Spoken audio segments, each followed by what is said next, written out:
Fala galera, tranquilidade? Beleza? Muito bem, estamos nós aqui para mais uma aula de geografia e essa é a última aula da semana que eu vou gravar. Então, se você está ouvindo isso e for até o mercado e com R$ 5 você consegue comprar uma barra de chocolate aqui perto de casa, tá? Outros lugares eu não sei. Mas besteiras à parte, brincadeiras à parte, estamos nós, no caso, empenhados em terminar mais essa semana de aulas e com o tema da estrutura econômica, né?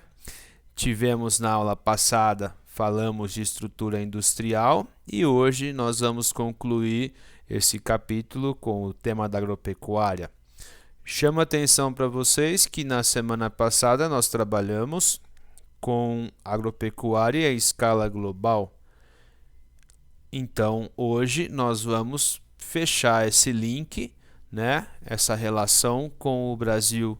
Então, certas coisas, certos elementos eu não vou abordar novamente porque já trabalhamos na aula passada que trabalhou, né, no caso, com agropecuária em escala global.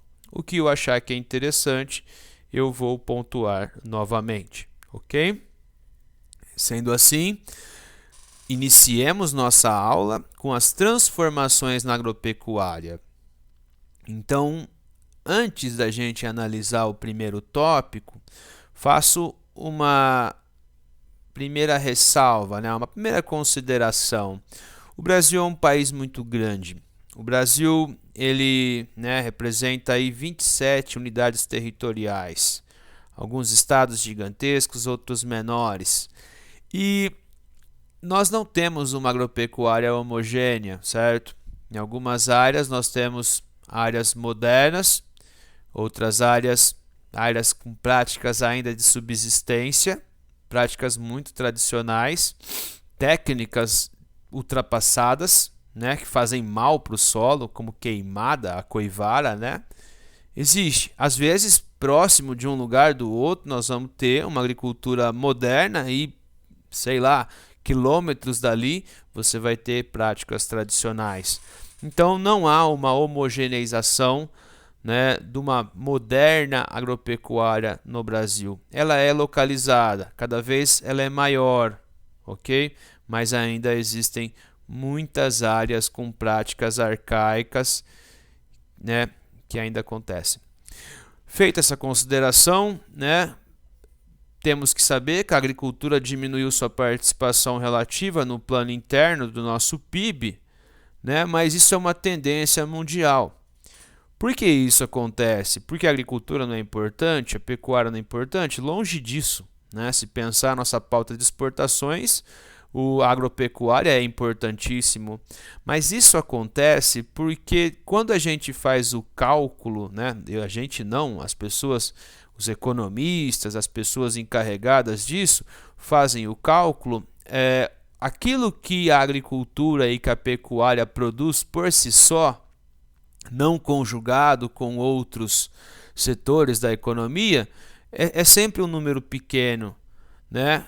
Agora, quando nós fazemos ali a conjugação da agricultura, da pecuária, com o transporte, com a indústria, com o comércio e etc., aí nós vamos ter valores agregados, certo?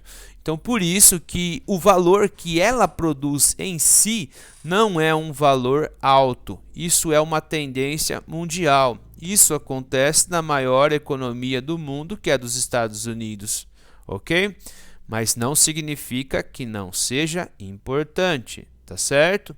Então, cada ano que passa, nossa agropecuária ela se torna maior, mais diversificada e mais complexa.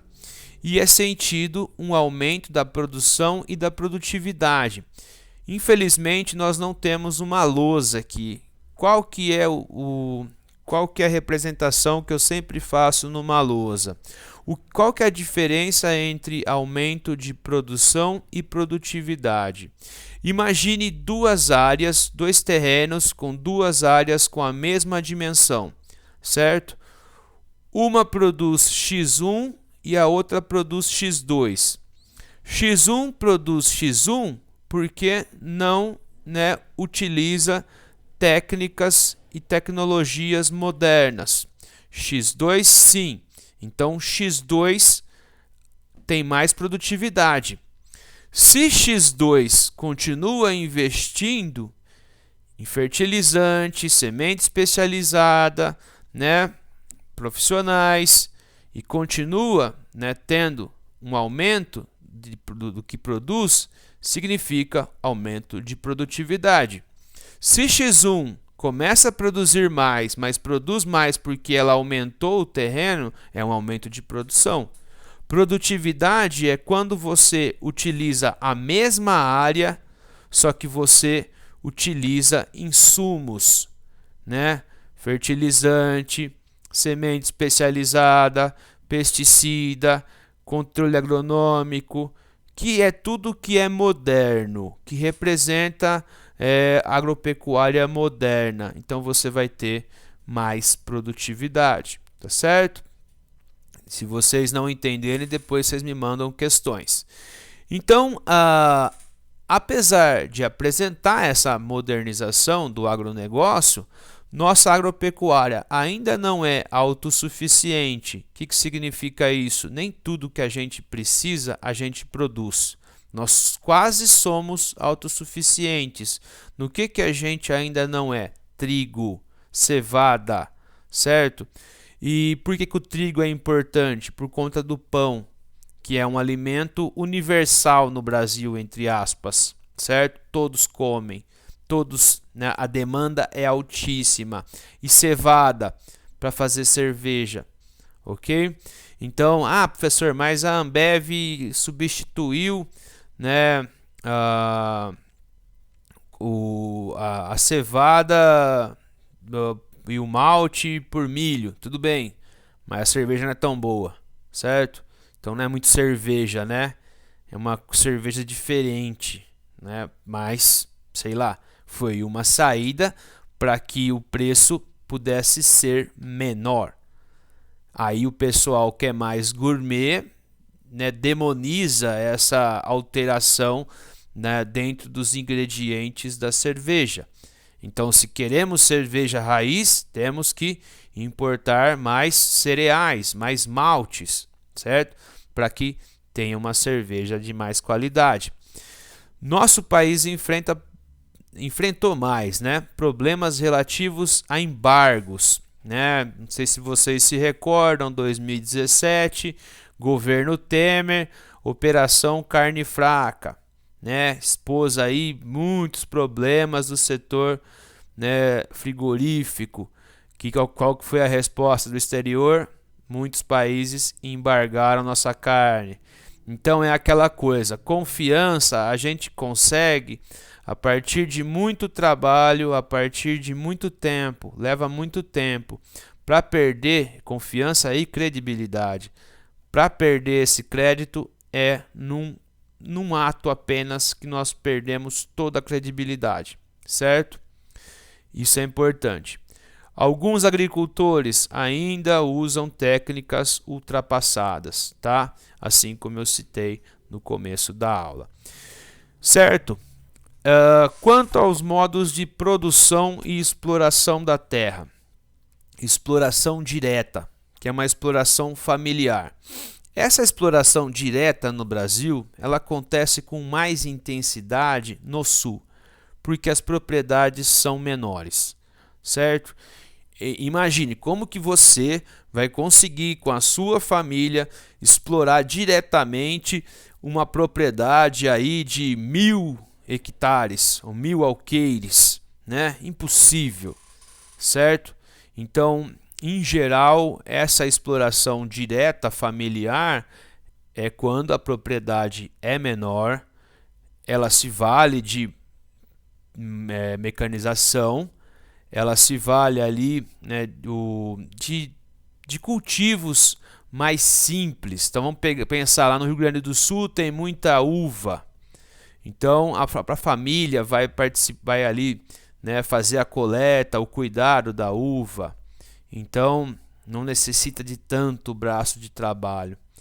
A exploração indireta. Então, temos formas chamadas de pré-capitalista, ok?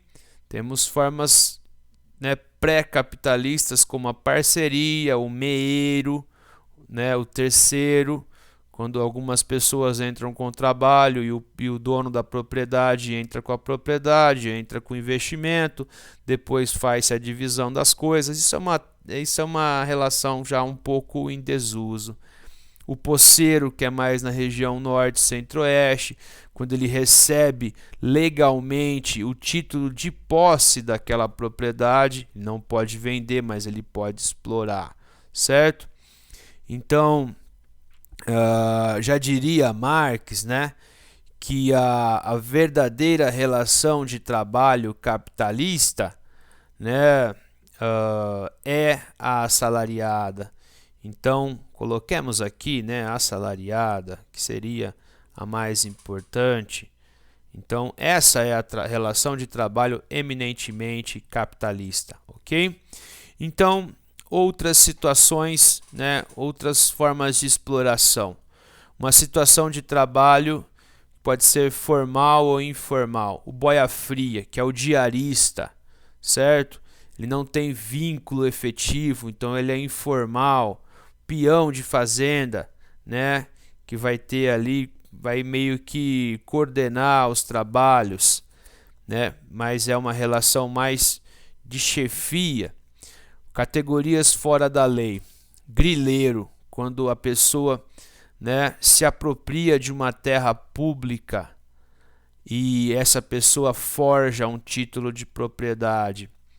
Gato, cara que capta pessoas para trabalhar, né, como em situações análogas à escravidão. E escravidão por dívida. Tem gente que esses gatos, eles pegam pessoas de lugares pobres, pagam passagem, pagam estadia, pagam comida, e aí a pessoa fica pagando todos esses custos e ela não recebe. Então, é meio que uma situação análoga à escravidão, né? Ou uma escravidão moderna, ok? No que toca à modernização da nossa agricultura, né? Quais as características dela, né? Ela é capitalizada, existe muito investimento, certo? Investimento privado, investimento de grandes empresas transnacionais, que eu acho que eu comentei na aula passada, citei aqui as usinas, né, do nosso estado, muita mecanização, colheitadeiras, tratores, drones agora é a nova moda, né? Controle por satélite da produção, do monitoramento, do cultivo, etc. e tal. Uso de insumos, técnicas inovadoras, né? Biotecnologia, então uso das sementes transgênicas, o papel da Embrapa, né? Que foi crucial na evolução da nossa agropecuária. O que é a Embrapa mesmo, né? Empresa brasileira de pesquisa agronômica, né? Desenvolve técnicas de produção e também desenvolve pesquisas no segmento dos transgênicos. Foi a Embrapa que teve o papel de universalizar a soja dentro do Brasil, ok? E assim sendo, gera essa revolução verde, né? Um aumento exponencial da produtividade agrícola e também, óbvio, da pecuária. O trabalho assalariado, que é o trabalho, como eu disse, eminentemente capitalista, o forte papel das transnacionais, a união com a indústria, então cidade e campo, né? Muito articulados, um produzindo itens para o outro, né? A cidade com implementos agrícolas, com os tratores, com os insumos, com pesticidas, com inseticidas, né? Com fertilizantes, o campo com a matéria-prima, né? Então, bastante importante isso. Mão de obra especializada, então o campo moderno, nós não temos quase mais a participação de trabalhadores braçais desqualificados. Temos, certas culturas necessitam, né? O cultivo, o uso apenas temporário de pessoas para fazer a coleta, né, como a laranja, como o limão. Existem máquinas que catam laranja, que catam limão, que até catam uva, mas algumas pessoas preferem usar, né, a coleta manual, no caso da uva mesmo, né, que é a videira é uma planta muito delicada, mas em geral são mão de obras especializadas, engenheiros agronômicos, agrônomos, né, veterinários, zootecnistas, em geral, né, fora os técnicos. Agrobusiness e agroindústria. Então, viram lá no início da apresentação que a parcela de produção, a parcela de contribuição do PIB da agropecuária é baixa, é menos de 10%. Só que quando a gente integra o setor do agro com a agroindústria, nós já vamos ter 1/4 do PIB nacional, certo? Então, para mostrar como que, né, o valor agregado ele representa importância. Então, né, destacamos o que na nossa região? O setor sucroalcooleiro, né? O campo comprando máquinas, implementos e a indústria comprando matéria-prima, né, transformando a matéria-prima em produtos. Eis uma imagem que é preponderante no campo, né? Uma máquina em meio a uma imensidão, né, que é o campo de cultivo, né, ou passando veneno ou fazendo a colheita. Veja aqui, né, produtor gaúcho cultiva arroz em Roraima, 2019. Então olha que imensidão, né? Você só vê o que? A máquina, né? Você não vê pessoas, você vê máquina. A máquina e a imensidão do campo, certo?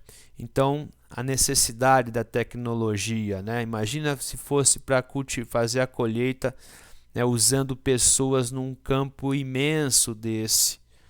Quantas pessoas não necessitariam, né? Então, é uma dinâmica da colheita. Então, nós temos com isso uma agropecuária cada vez mais produtiva, né? Cada vez com mais produtividade, com mais capacidade de investir e de colher esses frutos, né? Então, as razões, as causas: investimento constante em semente, planejamento, técnicas, conhecimento científico, equipamento, né, mão de obra especializada.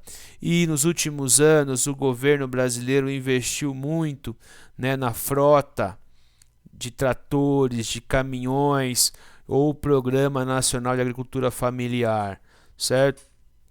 Então, são fora a Embrapa, que nós já falamos bastante aqui, ok? Essa imagem vocês acho que já viram, mostra como que nesses 3 itens nós temos a presença massiva, né? Massiva e maciça, né? do produto transgênico no campo. A soja, né? Quantos milhões de hectares nós temos de soja, de algodão, né? De milho. Eis aqui um mapa da agricultura no Brasil. Essa região aqui, uma região mais moderna, ok? Algumas poucas áreas daqui. Aqui, né? Muito uma área de floresta com extrativismo. Então, essa região do Brasil é a região que vai apresentar uma agricultura, uma pecuária mais moderna, mais intensiva, ok? Em algumas áreas isoladas, né, aqui do norte, existe uma área chamada de Mapitoba, Maranhão, Piauí, Tocantins e Bahia, mais ou menos aqui, ó. Essa região também apresenta, nos últimos anos, um crescimento agrícola muito grande, ok? Então, o investimento, ele representa uma alta soma, só que o investimento possibilita retorno financeiro, né? Então, o capital vai ser alto, mas ele, no fim das contas, ele vai trazer mais capitais, ok? Então, na próxima aula, nós vamos encerrar esse assunto do campo. Nós vamos trabalhar um tema um tanto quanto polêmico, que é a estrutura fundiária brasileira, beleza? Então, um abração para vocês e até a próxima.